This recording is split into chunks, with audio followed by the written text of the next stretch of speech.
everyone. Thank you all for joining us today for today's information session to learn about the Earth Institute's pre-college program. My name is Haley Martinez. I'm a senior program manager at the Earth Institute, and I'm also part of the non-degree programs team. I'm going to speak for just about 5 minutes, and then I'll very quickly turn it over to our instructors for our spring workshops. So the plan today is to hear from each of our instructors, and there will be time for questions after each presentation. So you can expect today's session to last about an hour. So for those who are not familiar with the Earth Institute, we are a research institute based at Columbia University, and we're made up of a number of different centers and programs with hundreds of scientists and other academics and practitioners focused on earth and environmental science, sustainability, and climate change. The makeup of our research is very interdisciplinary, so we have everything from seismologists and climate scientists to engineers and lawyers, policymakers, and public health experts, all working towards a common goal of advancing sustainability. And our research is also highly solutions-oriented, so we work directly with stakeholders and decision makers to ensure that our research is used in practical applications. But we don't just do research. Another pillar of our work is education. So we co-administer a number of degree granting education programs with other schools at Columbia.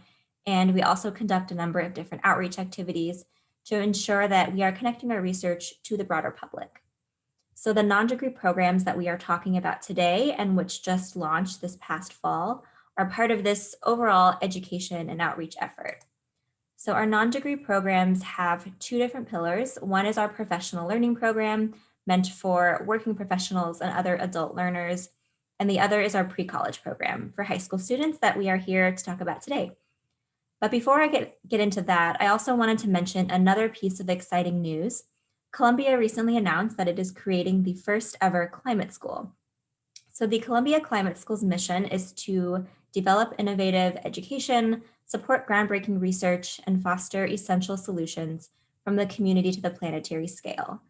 Why am I mentioning this? Well, given the nature of the Earth Institute's work, the Climate School will eventually encompass the Earth Institute and its many centers and programs, so you all can expect announcements in the coming year about what that means for the non-degree programs and our other similar workshops. But until then, we do have an exciting lineup for the spring. Our pre-college program is designed for high school age learners who want to enhance and develop new knowledge and skills in areas related to climate change and sustainability. Our workshops are all currently offered online, and they are in small group sessions, all led by Earth Institute scientists and practitioners. Because they are small, they provide really great opportunity for networking, direct engagement with Columbia experts, and they're an excellent supplement to classroom learning. These are fee-based workshops, and because it's the first year of the program, we are still offering reduced rates, and we have additional reduced rates for Columbia affiliates, as well as those students who come from Title I schools. And in addition, all of you who are here today will receive a discount code for attending this information session live. So this spring, we have two workshop offerings. One is centered around climate data and another around climate communication. So at this point, I'm going to pretty much stop talking and invite our instructors to give their presentations on their workshop, and you'll have a chance to answer questions from them directly. So first, we are going to hear from Dale Willman, who is the Associate Director of the Resilience Media Project at the Earth Institute. And he is an expert in all things communications, media, and reporting, and how we bring science into those different communication tools.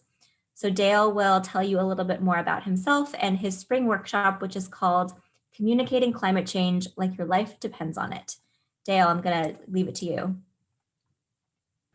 Great, thank you, Haley. And hello, everybody. It's nice to, as much as we all hate Zoom at this point in our lives, it's nice to be able to see some people out there. Although I can't see you, it's nice to be able to have this conversation. So let me get this up and running. And Haley, you can see that okay? Yep, looks good. Great, okay. So my name is Dale. I've spent more than 4 decades working in the media. I began in local radio in Ohio, where I grew up, before moving to Washington, D.C. And there I worked for CBS, CNN, and for NPR, National Public Radio. I've also trained journalists on 5 continents, from South Sudan to Sulawesi and Croatia to Colombia. And it's that broad-based knowledge that I'll be bringing to this program. Now, in order to explain what I hope to do with the class, I first have to provide a little bit of history. We are in the middle of a major paradigm shift, and it's similar to what happened some 600 years ago. In the 15th century, the Gutenberg printing press changed how information was transmitted. Information was once the province of the ultra wealthy. It was expensive to have manuscripts copied by hand, so information was controlled by the very elite of society. But the printing press changed all that and caused massive disruption for 50 years as people tried to understand the democratizing shift in printing and how that affected society. Today, that same thing is happening with computer technology. Just 20 years ago, in order to produce a radio piece for National Public Radio, you needed a studio with $100,000 worth of equipment, along with an engineer and producer. That studio may have looked something like what you see on the screen now, but even more so. One wall would be lined with large recording machines holding big 10-inch reels of tape, and the audio console would look like something out of Star Trek. Today, major shifts in communications technology have changed all that. A year ago, I still do work with NPR and still newscast for them periodically. A year ago, I was doing newscasts from that studio you see on the screen. You can almost see the control board in front of me. You see the switcher behind me, the microphone, the speakers, the racks of equipment needed to send my voice out to millions of people. Now, since the pandemic, I do newscasts for NPR from my home. I still reach millions of people with each newscast, but it takes a lot less equipment. And that $100,000 studio we would use to produce a mixed story, that can now all be done on on one single laptop.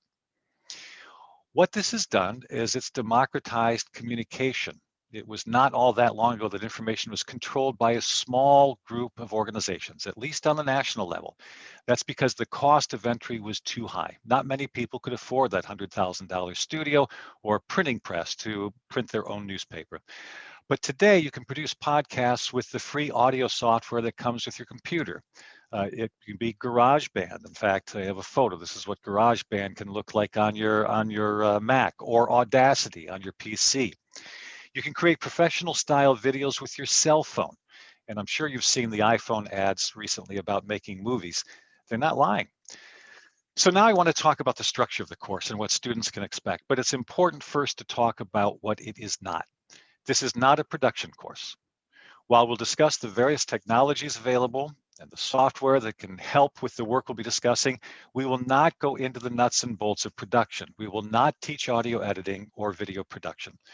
Although I can answer questions about it and offer some guidance for those who may need it, it is expected that students will have a base level of knowledge in one or more of these areas. And frankly, they already do. Kids today are native to this technology, and while they may not be expert with it, they have an inclination toward it. So they most likely still enjoy playing with video or recording audio. They may even be great writers, but we won't really be teaching those things. They'll be working on their own project using the skills they have at hand. They can partner with someone if it works best for them, particularly if they want to explore a communications method they're less familiar with. But they shouldn't expect to learn basic production skills because we won't be teaching those. So that's what the workshop isn't. What's the workshop actually about? It's about the information age. Our kids are more savvy than ever. My 23-year-old teaches me every single day just about, because he's a 23-year-old boy and they like sharing things. But he teaches me every day about issues around the world. He reads voraciously. He craves knowledge. My 20-year-old daughter will soon be an elementary school teacher. Her goal is to travel the world, experience other cultures, which she's been fortunate to do for some time now, and understand humanity, and all of that in order to share that worldview with her students. My kids are also scared. They grew up in the woods and understand intimately the problem of biodiversity loss. They worry that the planet will be too hot for their kids and that world leaders are not doing enough to adapt to changing conditions. They want people to take action, and they want to know how to communicate their concerns. What students will learn through this workshop is what it means to communicate important information. They will learn to find an audience, how to tailor a message to that audience, and we'll discuss some of the methods they can use to reach those audiences. So let's talk about some of the specifics. The workshop will take place over 5 sessions. The first session is our introductory session, where we'll talk about the basics of communication. There are many forms of communication, and given what we've witnessed over the past 4 years, it's important to talk about those differences. Most significantly, propaganda. Propaganda is a form of communication and one that was used quite effectively during this past administration. And I want to make clear that's not a political statement, it is one of fact. And we'll discuss examples that show how this was done. These include the selective use of facts, deflection, and lying. The old maxim that if you repeat a lie often enough, it becomes truth, offers an abject lesson in propaganda. And it was used to great effect during this last administration, both in the White House and in Congress. I will use personal anecdotes here. For instance, I was training journalists in South Sudan at the start of 2016, the 2016 presidential campaign. And I was in a tiny village called Tourle, and there was no access to international media. So I missed much of the early campaigning. When I returned to Juba, where I finally did have such access, I became an outside observer, essentially, to our own political process. And what I saw was not pretty. We'll talk about those observations. We'll also discuss other forms of communication, including various forms of journalism with a final focus on science communication. In other words, we kind of start out the class, the workshop, as a media literacy class. And we'll end the first day with a conversation with Andy Revkin.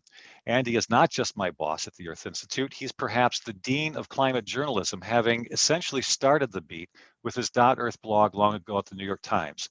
He's worked in this realm for more than 30 years. In week 2, we'll talk about knowing your subject. In order to be a good communicator, you first need to know what you're talking about. And that, of course, doesn't stop Uncle Fred at the summer party from spouting off on God knows what. But our students will be, like my kids, engaged in the world and eager to make a difference. I'm sure that's why you're looking at this program for potential workshops for your kids, because they are engaged. In this session, the second session, they'll learn how to research issues. With all the false information out there, it's not as easy as it sounds.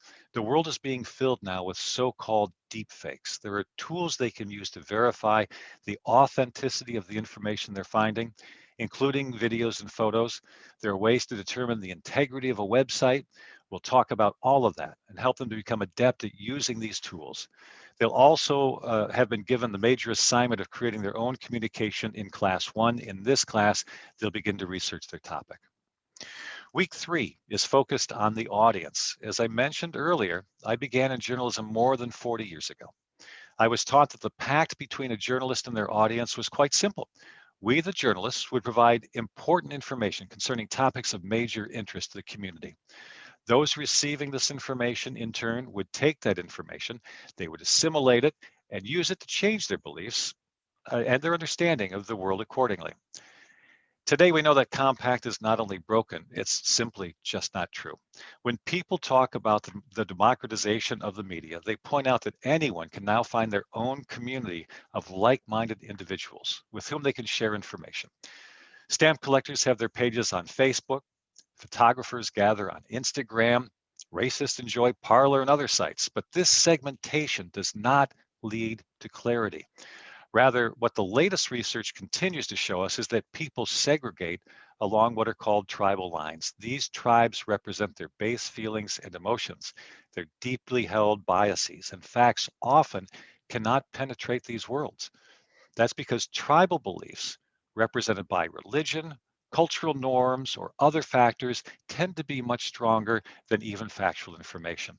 If you're interested in this topic, one of the things we'll be talking about with the kids is the research of a guy named Dan Kahan at Yale, who's done a great deal of work in this tribal splits. Interestingly, he found this one category that he calls the I forget the name of it now. It's the scientifically curious or something like that. What this means is they are the small subset of people who will take information and change their tribal beliefs accordingly. They may even switch tribal groups as their knowledge accumulates. Anyway, this does not mean that stupid people pull together and create an echo chamber of stupidity and to think that would be a reductionist view, but some people do think that's what's happening. In fact, there are many highly intelligent people who end up in tribes that reinforce unsupportable biases, that blacks are ruining the country, or perhaps that climate change is a myth created by an international cabal set on ruling the world. And because they're so smart, they can read through the research and found the outlier studies that may actually not be true, but that do support their tribal beliefs. For instance, climate deniers can find that one study that shows a forcing by aerosols from volcanoes can actually cool the Earth, and so they can say we're heading into a mini ice age. There are people that believe this despite all the evidence to the contrary, and they can find that one study that supports their tribal beliefs. So, one of the biggest challenges facing communicators is how to break through to people who simply won't believe basic facts. We'll talk about all this. We'll talk about that research, and we'll talk about tools, tips, and techniques that are being looked at now. There's no clear answer now, but they're being looked at now as a way to try and get information into people's heads. One quick example is down in Florida. Climate change is a topic that people in Florida don't want to talk about. As you recall, the governor at one point, a previous governor, had removed climate change from all state documents. But what people do instead of talking about climate change, when they want to get important information to them, they talk about sea level rise because people there understand that, they see it, the king tides that flood the streets along the coasts.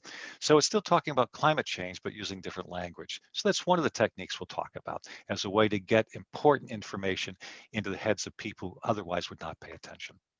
In week 4, we'll discuss the tools of communication. I said we weren't going to actually talk about how to use them in the sense of editing class, but we will talk about the tools, and we'll have a guest speaker from NPR most likely, possibly Eric Westervelt or Don Gagne, both friends of mine, but we'll find someone from NPR who can talk a little bit about this.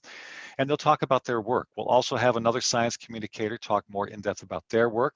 We'll get a bit into the weeds on using images, video, and more in their work, and this will build toward the final project, which will be due in week 5.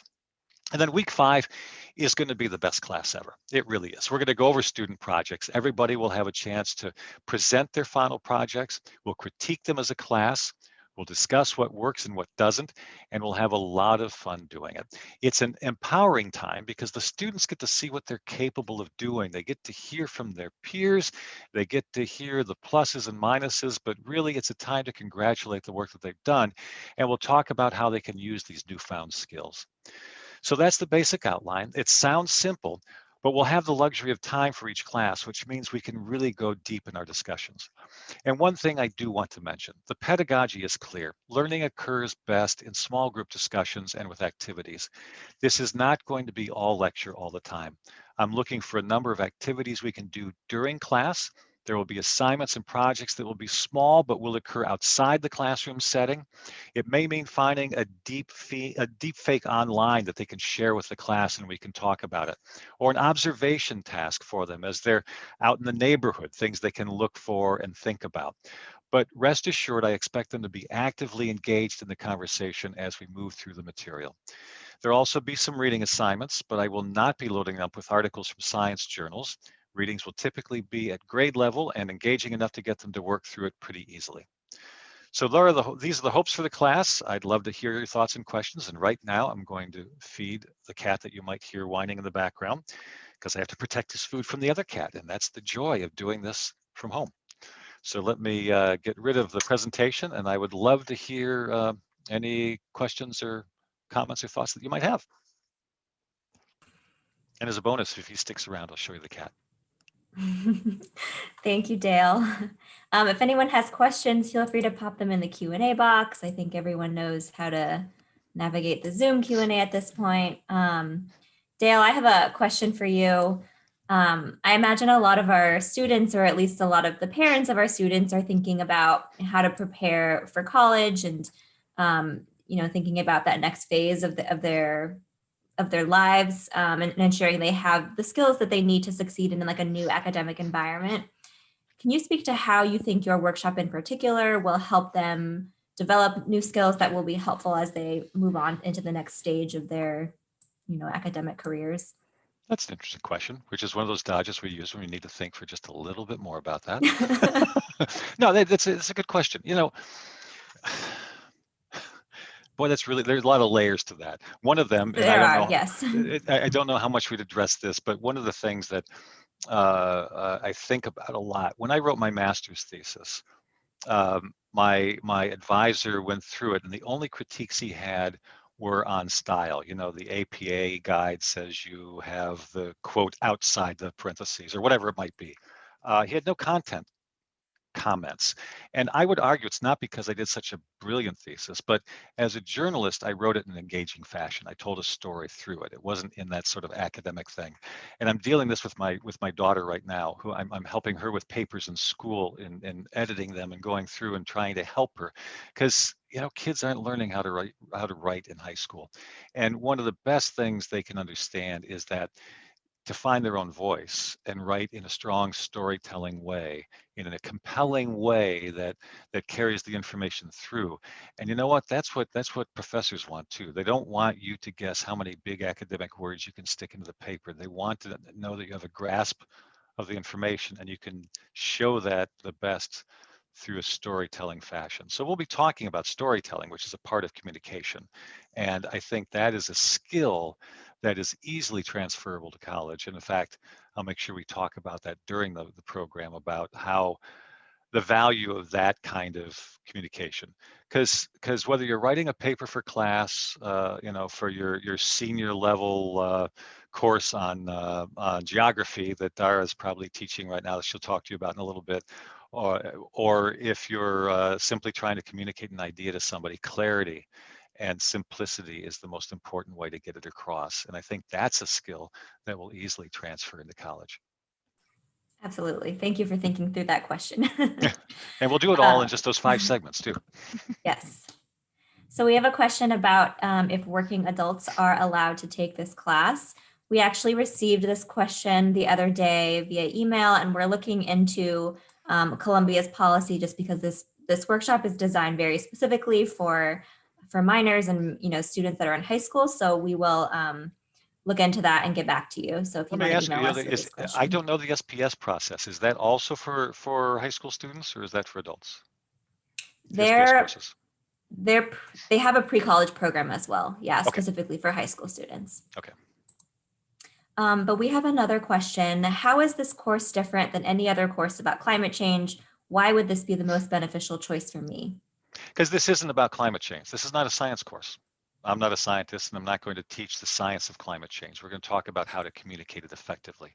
So what they'll learn, even if climate is not top of mind to them, although I would bet that for just about all your kids it is, because it's the most pressing existential threat to humanity right now.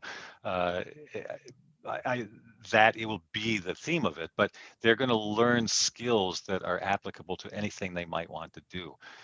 They might end up being a communications director for the Girl Scouts marketing Girl Scout cookies. Not that that's coming up soon, and I really like the Samoas. But if they were doing something like that, these skills would be transferable to them. The reality is, look, I would love everybody who takes, every student who takes this workshop to be someone who's immensely engaged and passionate about communicating climate information, because that's where I live, and that's what's the most important thing in the world to me right now. But the reality is the skills that they're going to learn are going to be useful across the board. Kids are more media savvy. They need to be even more so. The deep fakes, all the other stuff that's out there that's affecting them, just to be good citizens, they need these skills. Just to be active and engaged citizens, it's important they understand what we talk about in this class.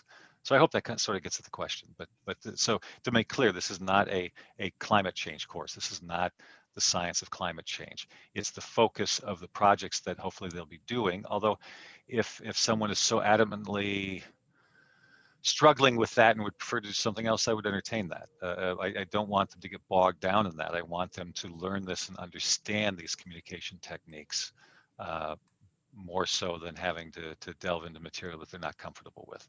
But these skills will be useful in many, many different ways. I think that's absolutely right. We have another person who wants to know what made you interested in climate communication. Boy, that was a long time ago. I started out in journalism a long time ago as a generalist, and but I've also been an outdoors guy. I love hiking and climbing and backpacking and kayaking, and I live on the edge of the Adirondacks now in upstate New York, and I am outside as much as I can. And that interest and that love led me to learn more about it. And as I did, I began focusing more on environmental journalism, which of course led me to climate change, because it is that elephant in the room that people don't like to talk about, but it's there. And the more you read the science and understand the science, the more significant and important and essential it becomes to help people understand this issue better. So it was just sort of a natural progression for me. I've been really blessed. I fell into broadcasting right out of high school. I was 17 at a small radio station as a disc jockey, and found out I was a terrible disc jockey, but enjoyed doing the news.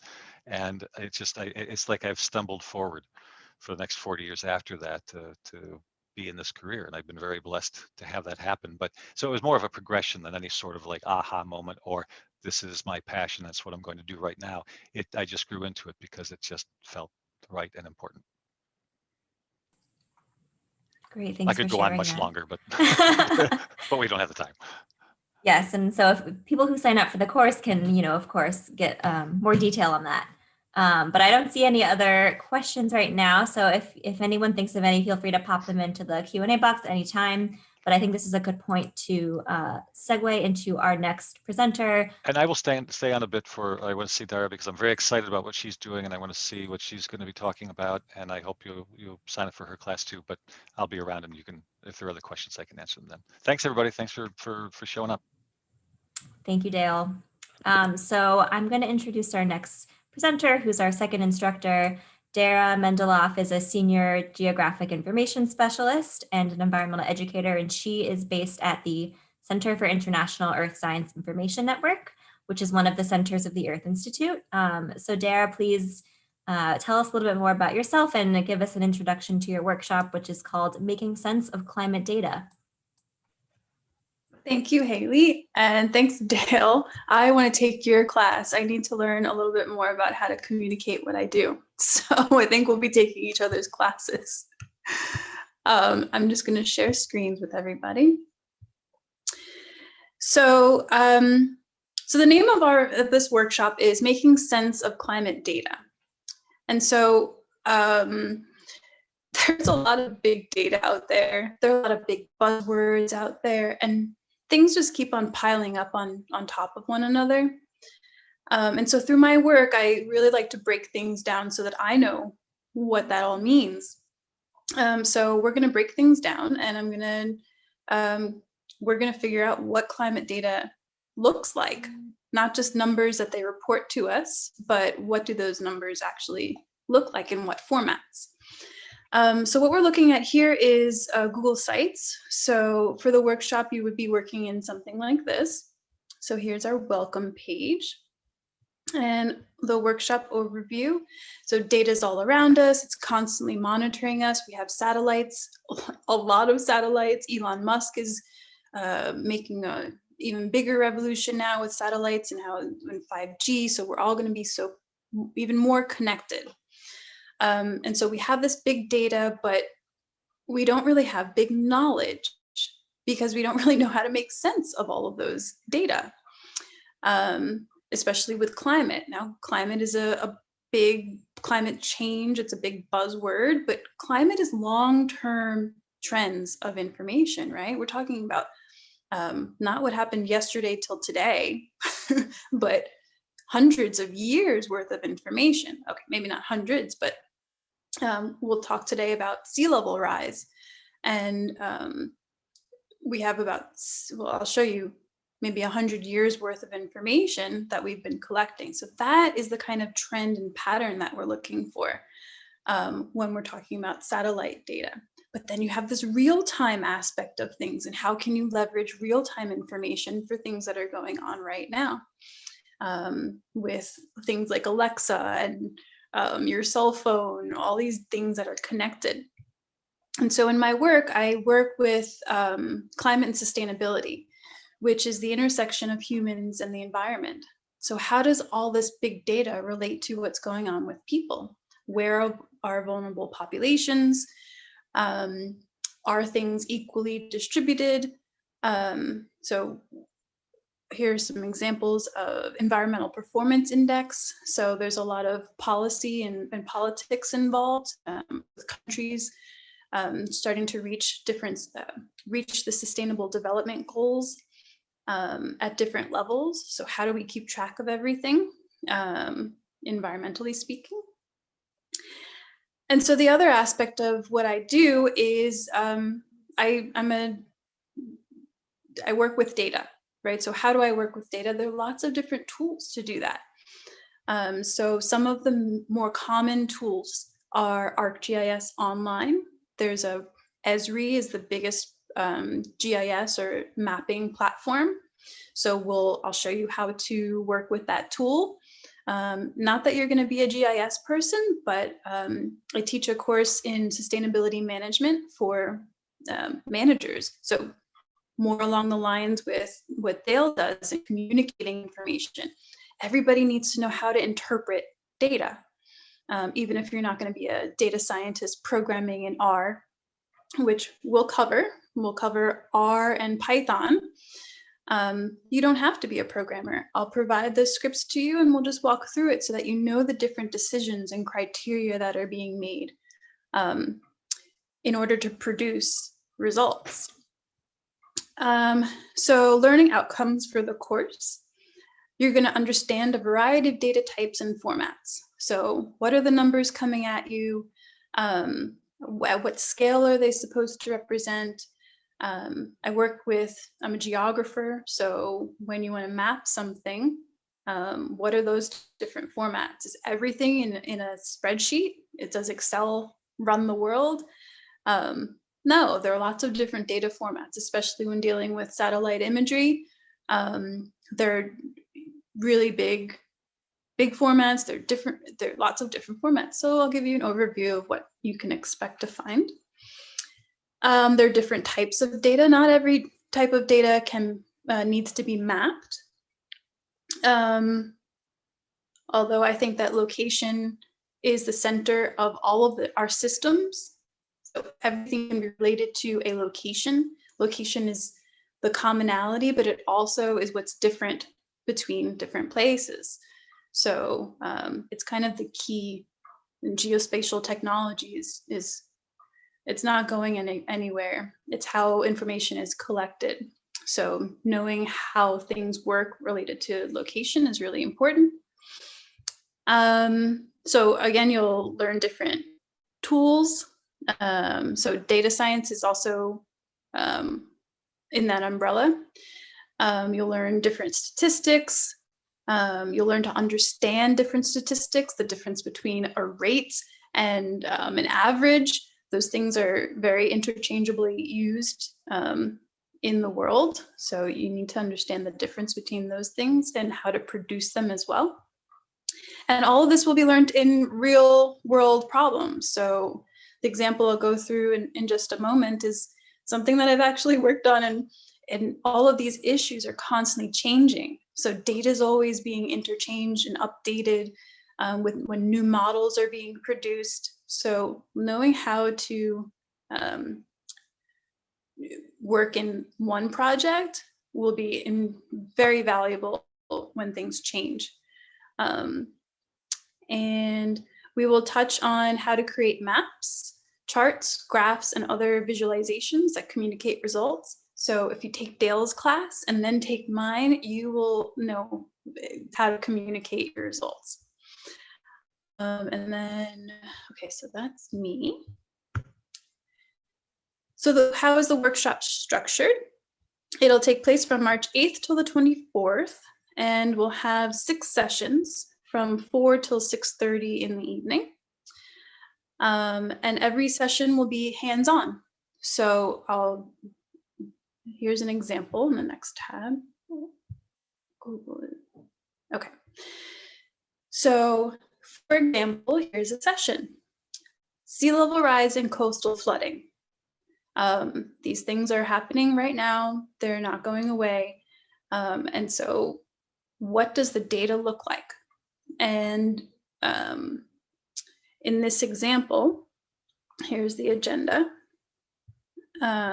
We'll do some introductions. I'll outline what we're going to cover and what I expect to see at the end of the workshop, which is going to be a hands-on result. So We'll go over that in just a moment. We'll discuss what sea level rise is, and what is coastal flooding and how are they related. So sea level rise is one of those longer term processes, right? But it's the average, the mean sea level rise that we're looking at, because if you think about how the ocean works in this picture, you're looking at a beautiful beach. There are lots of waves. So how do we equal that out? How do climate scientists figure out what sea level is? How is it rising if the waves are constantly moving? So we'll discuss basic concepts like that. Coastal flooding, how do storm surges and sea level rise work together? If the sea level is rising and you expect inundation to occur up to this level where the 2030 sign is, with sea level rise, does that increase? How much does it increase? How much more land is going to be covered? So there's an interplay between when a storm occurs and pushes water even further than the sea level. So we'll talk about the numbers, the projections. We'll talk about spatial concepts. How do you represent the real world as points or locations, points or polygons, or in raster data? So there's a little bit of jargon that you'll learn, which is going to be an invaluable skill for you to take with you into your entire life. You'll be able to interpret the weather a little bit easier. You'll know exactly what's going on when the weatherman is pointing over here. You say, oh, that's a raster data. I know what that is. That's a model. That's NOAA's model. The tools that we'll use. So in this session, it's structured to use Google Earth Engine, which has a plethora of satellite data. So all those big data sets, you don't necessarily have to go to NASA's website or NOAA's website in order to obtain that. A lot of them are in Google Earth Engine. And also ArcGIS Online, like I said, is the flagship GIS software. So once we go over all that, we'll have a mapping activity. So you have all the concepts in place, and now we're ready to ask a question. And the question here is going to be, which critical infrastructure are vulnerable to sea level rise and coastal flooding in New York City? So why do we talk about critical infrastructure? We'll talk about that in a moment. And so through that mapping activity, you'll learn transferable skills. You'll learn how to use tools, what the coding languages look like. You'll learn how to take those numbers that are in reports, and the sea level is going to rise 3 centimeters or 3 inches. Well, what does that look like on a map? What does that look like for this beach? You'll learn how to do summary statistics in all of these tools. You'll learn how to do spatial analysis and, of course, communicate those results. So here's an example of some of that big data. So the sea level trends in millimeters per year, this is so everything in the ocean is colored from blue to red. So the redder it is, the more increase in sea level height. So we have these things called satellite altimeters or altimetry. And they are constantly collecting information about the height of our ocean.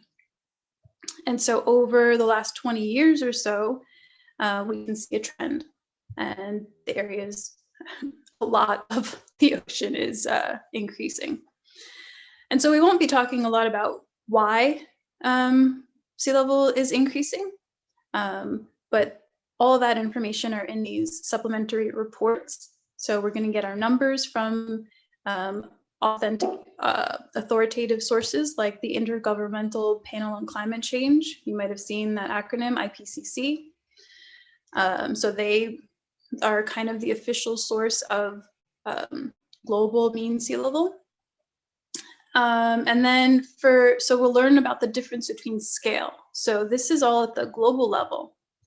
But if you think about what's going on in New York City or in any other area, once you change the scale and you get into the nitty gritty, those values change, and the extent and the everything, the shape of everything changes. So most local predictions are a little bit different. So they take those numbers and you translate it and apply it to your local area. So there's a New York panel on climate change, the NPCC, and they have several reports that apply those numbers specifically for New York City. So here's some background about why sea level rise and coastal flooding are occurring. And I'm totally biased, but location is the key. And geospatial technology is right in the center of how systems work. So not just sea level rise and coastal flooding, but all of our systems, the physical, the social, and the digital. They're all connected with where. So it's very powerful. So you'll learn tools about how the where is connecting all information. Okay, so I think I'm talking a lot. Here is an image about different types of observations that measure sea level. So in this map, you have this crosshatch, this red area, are the path of the satellite called Jason 3. It orbits every 10 days. So around and around and around the Earth is how we're collecting information using this satellite for the sea level height. But then there's also observations. They're gauges, tide gauges in the ocean. So all of these black dots are observations. And so they're two different sets of obtaining information. And I think I have a chart. I should have had a chart right there. I'll update that, showing that the trends, the information collected from those two different methods show the same trend, that the sea level height is increasing, or is rising rather. So we'll talk about how those different methods of gathering information work. And let me move on. So here's an example of why this all matters at the local level, especially. So critical infrastructure and sea level rise and coastal flooding. Here's an example. We all know this kind of picture. A storm comes in and infrastructure, everything gets flooded. Our roadways, houses, but most importantly, our hospitals, utilities, all of our sewers and pipelines also get flooded. That is an example of this project in New York State, where we're looking at pipelines and manholes. So how does that water that is going to infiltrate land, how does it affect our underground infrastructure? And so there are several different underground infrastructure that will be affected. And so planners, policymakers, they all need to know which ones are going to be vulnerable so that we can take mitigation, create adaptations, and become more resilient to these potential impacts.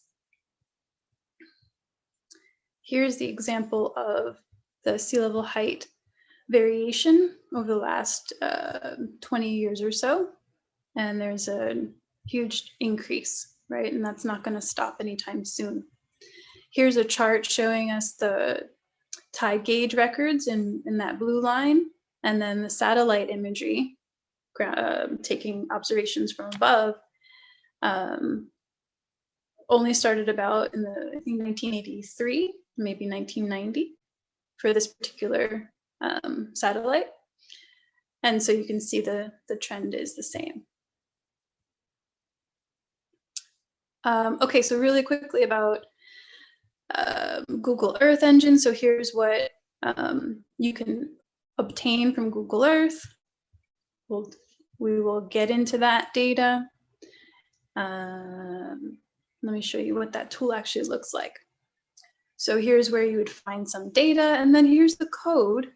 So it shouldn't be too intimidating. You don't have to know how to write it from scratch. We're going to do all this from the ground up, where you can just change a couple of variables. You can change the color. Here we're mapping black to green.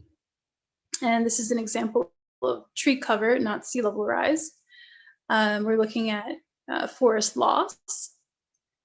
So in the platform, it's pretty straightforward. So you write a little bit of code, change some variables, and then you're able to visualize the results. And then those results can be communicated in several different ways. So that was the global scale. And then, of course, I mentioned the local scale for New York City. So here we have different scenarios. So we'll talk about the date ranges for, everyone says 2020 is 2050 by 2100. Well, what does that really mean? It's a range. It's like a 10-year range of possibility. For coastal flooding, we talk about floodplains. So floodplains having to do with the probability of when a storm will happen. How frequent might this possibility occur? And then these are the additional sea level rise scenarios that we found in those reports. I went to the report, found those numbers, and then here we go. These are the numbers. I'm going to scroll through. These are all the data sources. And then here's your fancy ArcGIS online map. And so you'll learn how to create this. This is the mapping activity. I'll give you this map already pre-populated, and then we'll deconstruct. What are we looking at here? You can interact with it. We're looking at John F. Kennedy Airport in New York City. In blue are the two scenarios that we were just looking at above. So the 100-year floodplain and the 500-year floodplain. And I want to know which airports are vulnerable. So I'm literally just doing a spatial overlay, which I'll show you how to do in ArcGIS Online. And we want to know, okay, which ones are in which scenario. And then we'll learn the difference between, so why are airports represented both as point locations as well as this gray polygon? And how does that change our result? So if somebody tells you John F. Kennedy Airport is totally susceptible to a 100-year floodplain sea level rise scenario, well, how do you know? How can I replicate that? Are we talking about this one point? Are you talking about this whole polygon? Because you can see that not both scenarios don't really overlay everywhere. So what do we do? How do we decide what's going on? And then we'll go deeper and ask more questions like that. And that's it. So I think I'll stop there. And then we'll learn how to communicate results, of course. But sorry, I talked a lot. I'll take questions. That was great. I think it was very helpful that you went through like a sample session, and I think it gave a really great idea about what people can expect from your workshop and what to get out of it. I think that, if I were a student thinking about signing up for your workshop, I might be a little bit intimidated about some of like the data jargon, and I have no background in data science. What would you say to any student who maybe has some of those concerns to address some of that? You're not going to be tested on it. You can only learn more than you know now. And so don't be intimidated. We're going to start off with, I'm not sharing screen anymore, but we're going to start off with some maps. And so the entryway is really, it'll be friendly. We're going to talk about maps and pretty pictures. And I'll just show you what the numbers look like. And we're going to do some math, but I'll be holding your hand the entire way. And you can only learn more. So don't be scared. That's a great point. Is there a final project for the workshop someone wants to know? There's no final project, but every session will have you'll have your own creative version of it. So you'll have 6 final projects, really. And someone says, this class looks amazing. When we leave, do we retain access to the accounts or any of the visuals or resources? Yes, you'll retain, I should think before I talk. I think we can discuss that. I think that would be most valuable for you to have like a portfolio of things that you've produced or worked on. So yeah, we can make that happen for sure. A lot of the accounts are free, but I think 1 or 2 of them are proprietary, and you'll have an account through Columbia University.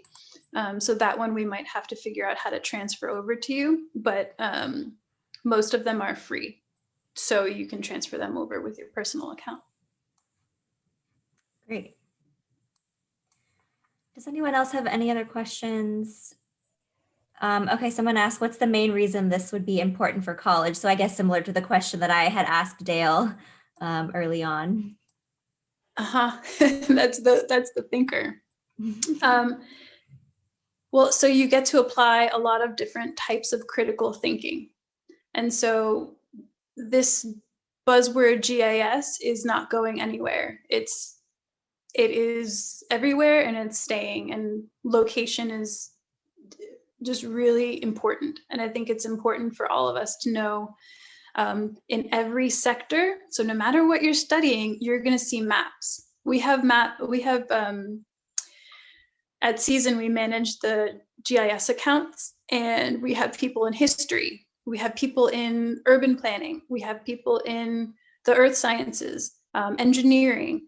All types of sectors are using this technology and asking these kind of questions. So it will be valuable for you in any aspect, even in liberal arts and visualization, right? Because you need to know how to, there are things called story maps. So maybe you're not the data science behind things, but maybe you want to incorporate something into journalism. You still need to know how to interpret these numbers and communicate it appropriately. So skills everywhere.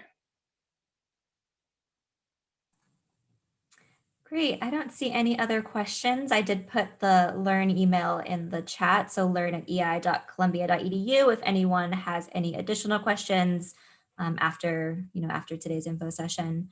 I am very excited for both of these workshops. I think they both sound great. I know we've said this already, but we wish we could take each other's workshops. I think that just speaks to the diverse expertise that we have at the Earth Institute, which is pretty amazing. But thank you, Dara and Dale, for both being here and for giving us a flavor for what to expect. And thank you to everyone who attended today's info session. And have a great evening or afternoon, wherever you are. Hope to see you all soon.